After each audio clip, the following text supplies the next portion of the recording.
This is a very, very brief summary of the Unabomber's manifesto, which is 100 pages in a paperback.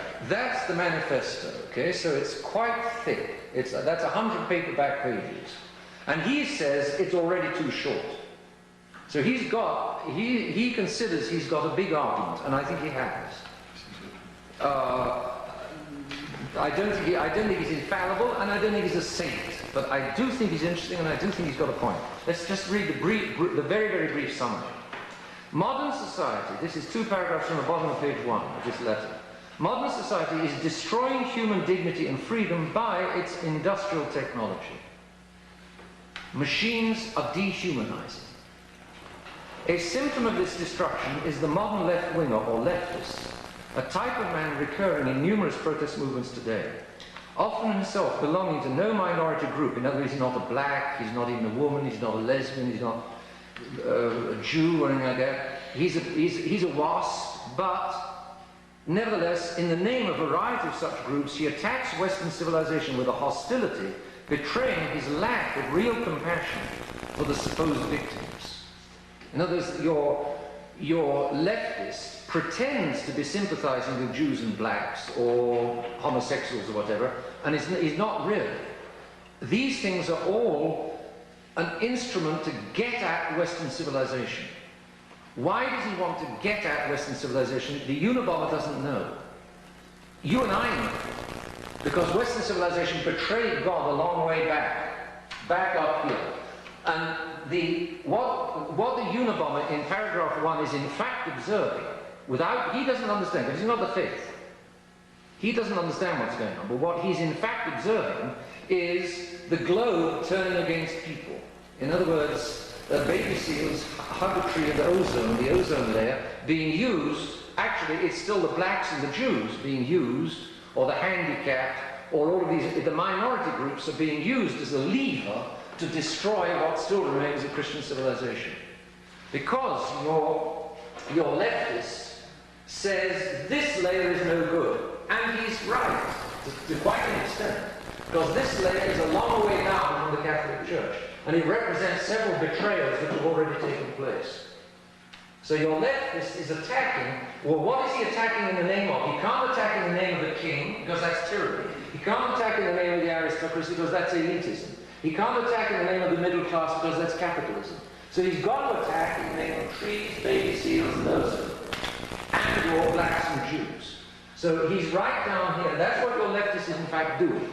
The Unabomber can't see that. But he doesn't belong to a minority group, but your leftist, says Kaczynski, goes through this false association with minority groups as a means of getting back at, quote-unquote, Western civilization. And he does it with a hostility which betrays that he's not really interested or sympathetic with blacks, Jews, and homosexuals. He really wants to destroy what remains of Western civilization. Nor can his revolt be so real against society when he wishes to integrate them into it. That's another thing. The man's smart. See?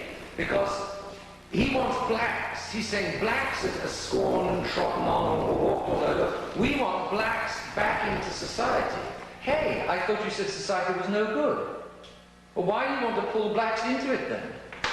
So he's picking up the contradiction which there are in these left-wingers. He's saying leftists are junk. He's right. And he says that's a symptom. Leftists are then a major, the malady of leftism is a symptom of the sickness of modern society. And he's going to blame the sickness of modern society on industrial technology. In truth, point 2, the industrial technological system, IT, or IT for short, makes it so easy for men to satisfy their basic needs of food, clothing, and shelter that man's equally natural need to attain some goal by serious effort on his own part remains widely frustrated. He's right again. In the old days, you didn't have kids wandering all over the streets and getting frustrated and drive-by shooting and visiting rotten cinemas and getting You didn't have that in the old days. Because the boys had to work on the land, because if they didn't work on the land, then their mother would starve in February or March. The hard grind and discipline of farm work meant the boys just didn't get mixed up, and the girls didn't get mixed up either. The girls had no washing machines, so they had to stay home and make the farmhouse turn, wash all the men's clothes when the men were out working all day in the fields. Therefore, there was an interaction and a necessity and a harsh grind of life which stopped them getting all out of shape.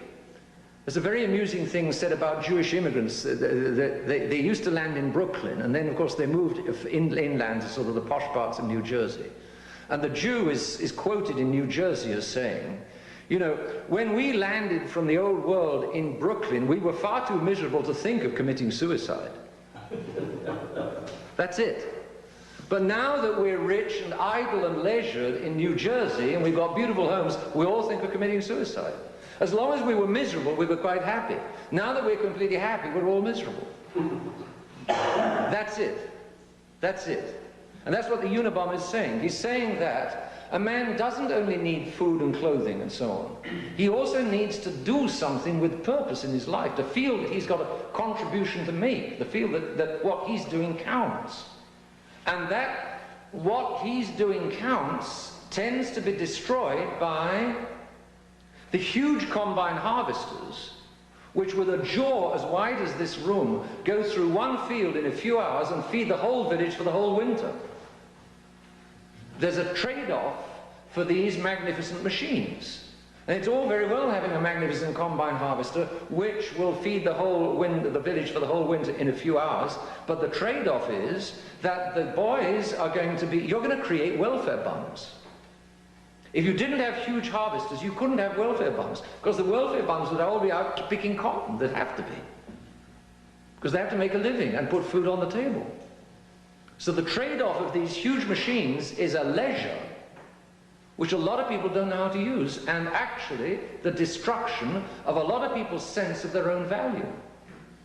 Because I don't have to work for my living. I do green stamps and welfare, it's all done for me. Well, it's not only they mustn't work, but they cannot work for a living because they're not jobs. There's a book out recently. He says the same thing. Also, family, or any such small-scale loyalty natural to man, and he means then the local village. Man, that the Unabomber realizes that man naturally lives in little communities. He lives in a family, then the family lives on a block, and the block is part of a village or is part of a street, and the Unabomber realizes that men need that. But he says, any such small-scale loyalty is necessarily disrupted by the large-scale commitment required for industrial technology to function. It's very smart. Let's stop and think for a moment. Here I've got a factory mass producing, I think this is his example, mass producing, let's say, shoes. And because I produce so many of them, I produce them very cheaply. But if I produce in Cleveland, Ohio, a massive amount of shoes, I've got to get them out to all parts of the country. In other words, there's got to be distribution. For the shoes to be produced so cheaply, the lorry driver, the truck drivers have got to get them out. The truck drivers mustn't go on strike. The truck drivers have got to be in sync with the factory. And then the retailers have got to be in sync with the truck drivers, in sync with the factory. The huge scale production requires the smooth running of a huge machine. Therefore, he says, that's what he means by the large scale commitment. Industrial technology requires a large-scale commitment in order to work. He says one refrigerator requires steel, it requires freon, a factory producing freon or something like it. It requires somebody to get it to move it across the country. It requires a whole lot of things that you don't think of when the refrigerator is just standing there. But behind one refrigerator stands a whole system, a whole wide-scale and big system, all of which is necessary for one refrigerator to operate. Added to which, of course, you need a whole local electric power station. Yeah,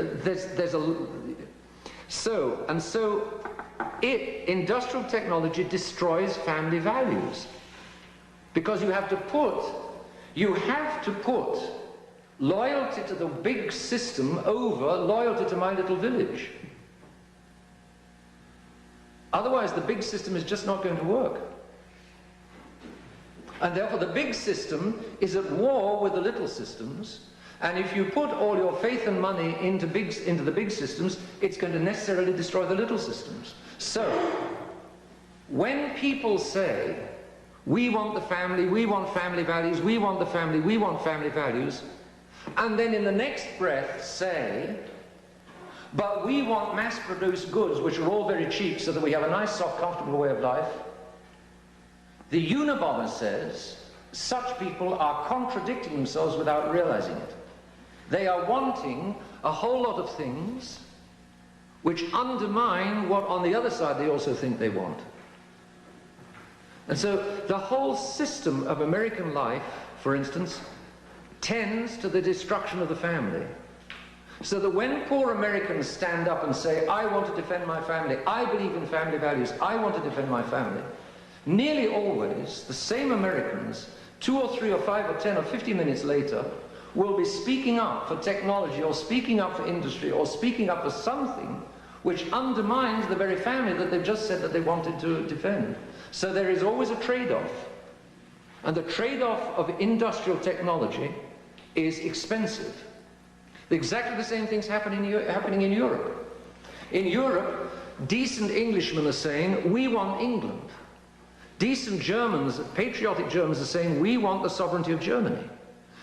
Decent Frenchmen are saying, we want old-fashioned Catholic France.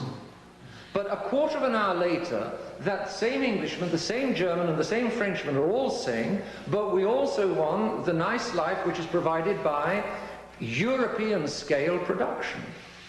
But the moment you speak up for European-scale production, so that the shoes come from Spain, the tomatoes come from Italy, the razors come from Holland, the beef comes from England, whatever it is, the moment you want wide-scale production, with all the bananas coming from Ireland, whatever it may be, you've necessarily got to put Europe first. And so these dear Europeans who... The dear Europeans who on the one hand want to defend their own country, on the other hand want the soft, inexpensive and easy life, they're contradicting themselves without realizing it. If you want a nice sovereign country, you've got to pay the price, which is less manufactured, soft, inexpensive goods. If you want these soft, inexpensive, easily available, mass-produced goods, you've got to say sooner or later, bye-bye to national sovereignty. Take your pick. You pays your money, you takes your choice, but you can't have it both ways. The Unabomber sees it, and he's a smart man. And he says, you can't have both industrial technology, nationwide industrial technology, and the family. You can't have it both ways. You're going to have to take your pick.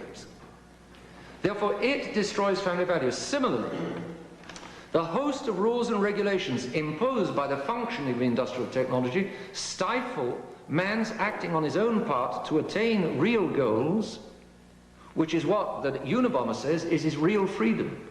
And therefore, according to the Unabomber, not only is industrial technology against the family, industrial technology is also against liberty.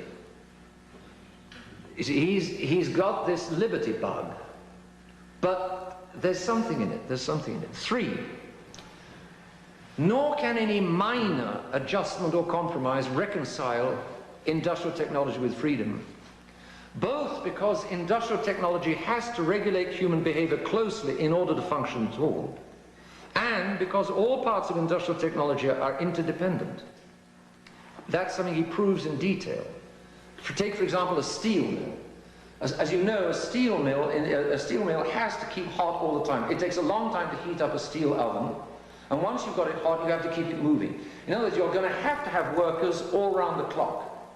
For workers to work the first shift, you're going to have workers on the second shift, you'll have to have workers on the third shift, and if one of the shift workers drops out, the oven cools off, and the other shift workers are all in trouble. You have to step into the system and make part of the system and obey the system for the system to operate. Whereas when you're running your own little farm with your own little horses, independent of anybody else's farm, you don't have to worry about what anybody else is doing on their farm. The working unit is just your little farm. The working unit, at the very most, your little village. But industrial technology means that your working unit is either the whole country or the whole continent. And in Europe, it's getting dramatic, because the national sovereignties of these famous old nations is going under, and it's going under the wheels of the juggernaut of industrial technology. Sorry, let's wait until the end. Well, I must lay out what the Unabomber thinks, and then we'll be wide open. All parts of IT are interdependent. For instance, the refrigerator manufacturers absolutely require electricity, and the electricity absolutely requires somebody to produce machines which need the electricity. The whole thing interlocks. On a massive scale, the whole thing has to interlock. You can't deny it. You just can't deny it. And there's always a trade-off, but if you have the nationwide technology, there's a serious loss as far as the family is concerned. And he argues why. He argues, the man thinks. Moreover, men's desire for industrial technology and for the benefits of industrial technology has for a long time been proving stronger than their desire for freedom, for a variety of reasons. So that the advance of industrial technology seems to many people to be irreversible. I'm sure it seems to many of you to be irreversible. For instance, interesting example. The use of a motor car was originally optional. When motor cars first arrived, you could have one or you could not have one. You didn't have to have one. But then, after a while that the motor cars had been here, especially in the United States, the cities were laid out in function of the motor car.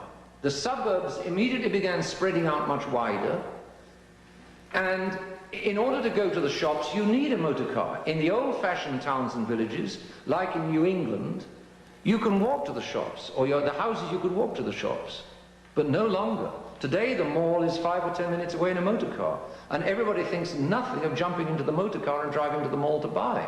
But you need a motor car to get to the mall. Sometimes they often don't even have pavements or walkways any longer to get from the suburbs or the homes to the shopping malls. And if you walk from your home to the shopping mall, the police car comes by to ask what you're doing, because you're a strange creature if you're still on your 2 feet. In other words, originally the use of a motor car was optional, but the motor car, the very motor car, so changed the layout of cities that now you have to have a motor car. Therefore, he argues, industrial technology will be stopped by no small-scale reform, but only wholesale revolution. So he's wanting another revolution to break up the industrial technology establishment. Admit, the man's got some brains. 4. The clash between industrial technology and human freedom is highlighted by industrial technology's present pursuit of ways to tame wild behavior. For instance, the control of schooling, the control of parenting, drugs. What's the famous one that they're giving to kids? Begins with an R, Ritonol or something. Ritalin. Psychotherapy, neurology, genetics. Eventually, it's just around the corner, brain engineering. These are all forms of manipulation by which industrial technology will, if it can, re-engineer the very nature of man in order to fit industrial technology. He's right. In other words, the tail is wagging the dog. Man has created industrial technology to serve him, but now man is going to be changed in order to serve and to fit industrial technology. That's what's happening. It's happening right around us. And you see the constant, we give the kids drugs because they're not fitting into our wonderful schools, or they're not fitting into our wonderful way of life. Or my wife is considering that I'm a son of a, well, I need to send her to the psychotherapist because she's got the problem. No, maybe she hasn't. Maybe you're the problem. Maybe all of these kids that misfit modern society, maybe they're not misfits, maybe it's the society that's the misfit. You listen to these rock singers. I mentioned in this thing that I mentioned Pink Floyd. You listen to these rock singers, they're in pain. And they're in pain in modern society. We don't need no education. We don't need no thought control. They're complaining at the schools. Because the school system is processing and brainwashing. The school system is denying these kids their value and importance as human beings. It's wanting to turn them into machines. It's wanting to turn them into computer nerds. And a marvelous sentence of his is that he says, the teachers in today's schools are too busy taking knives and guns away from the kids to have the time to turn them into computer nerds. It's well said. Very well said. Because the kids don't want to be turned into computer nerds. What do the kids want? They don't know. They don't know what they want. All they know is that they don't want modern society. I'm not saying the kids are saints or angels. But I'm saying that modern society has got a lot of things deeply wrong. And the Unabomber, even without the faith, is intelligent enough to be on the tail of these things that modern society's got wrong. What's happening is, this is where we're connecting with the encyclicals. The Catholic Church understands human nature as God made it. But the Masons are wanting to change human nature. They're wanting to bend, they're wanting to substitute God's nature with a new nature of their own. But the new nature, the new world, the new technological world, the new machine world that they're producing to change human nature doesn't fit human nature. And so the poor kids are squealing and yelling because they know it doesn't fit. Then the kids reach the age of 20 and they flip. The kids flip. The kids say, well, I'm being offered a nice cushy job with 50,000 a year, and there's a sweet chick here, so I'll settle for a ticky-tacky house, a ticky-tacky wife, a ticky-tacky car, a ticky-tacky salary, and I will have a ticky-tacky happiness, and then my kids, I know, will listen to rock and roll when they grow up, but I know that they'll grow out of it just like I grew out of it. What kind of a world is that? So, all of these things are forms of manipulation by which industrial technology will, if it can, re-engineer the very nature of man in order to fit industrial technology. The tail is going to wag. The tail is already wagging the dog. We've got a deep human problem, and the Unabomber is killing people in order to wake people up to the problem. I'm not saying he's right. I'm not saying he's right. But the man is so frustrated at trying to get through with a serious message to people who will not be got through to, that he's resorting to killing in order to get through. Presently, more and more humans are rising up in revolt against industrial technology. But if industrial technology prevails, not even the rulers, the manipulators, the guys in control of industrial technology will have much freedom to move. Okay, and that's very true. I'm sitting on top of this machine, which is crushing everybody else. But I've got to stay in the cabin of this machine, and I've got to keep watching all of these controls, otherwise I'm not going to be sitting here any longer. The machine will, somebody else will take my place, I'll lose control. They will stop being crushed, and then I will get crushed with everybody else. So the machine crushes the people underneath it in one way, and it crushes the people driving it in another. It's a triumph of the devil, an absolute triumph of the devil. Everybody is being dehumanized.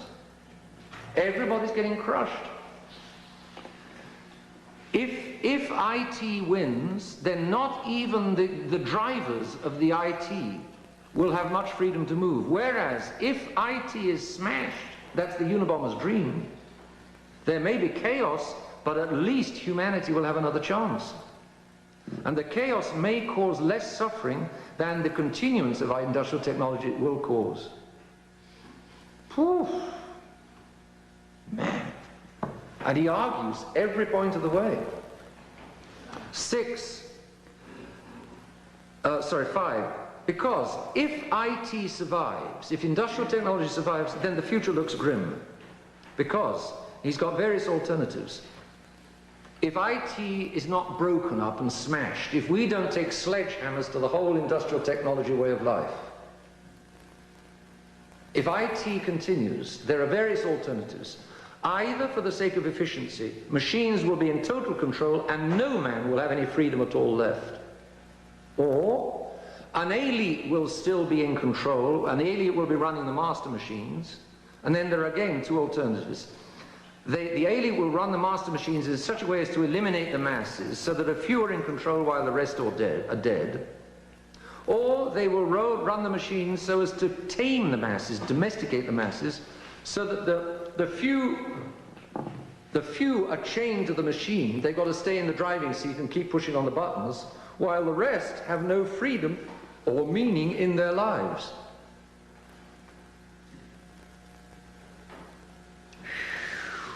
If IT survives, whichever way, man will have to be re-engineered beyond all recognition. In other words, it's either IT or man. Take your pick. That's what he's arguing. It's a strong argument. 6. However, IT is not unstoppable. We can throw a monkey wrench in the works. The positive alternative that we need, now this is where is wild nature. This is why he went off to live in a cabin in Montana. Free of men or with wild men. So he's back to destroying human beings. He's got no answer. He's got no real answer. He sees the problem. He's very good at the problem. But without the faith, he's got no idea of how to put it together again, or how to get out of it. So his answer is logical. Since industrial technology is the problem, then we've got to go back to the wilds. And he had that little cabin in the middle of Montana, in the middle of nowhere. What's the advantage of wild nature? It's completely non-technological, you know, adders and ferns and bushes and rivers and streams and mountains and clouds. It's non-technology, it's beautiful, it takes care of itself, it permits survival living. One may have toothaches, but rather toothaches are better than industrial technology. The means of overthrowing IT are a revolution which will be not merely political, but economic, technological, and worldwide, because IT cannot be overthrown piecemeal. So he's dreaming of a massive worldwide uprising against the machine. Above all, let our revolutionaries, so he wants another revolution. We've had 1, 2, 3, 4, so he wants a 5th revolution. It's all the same thing.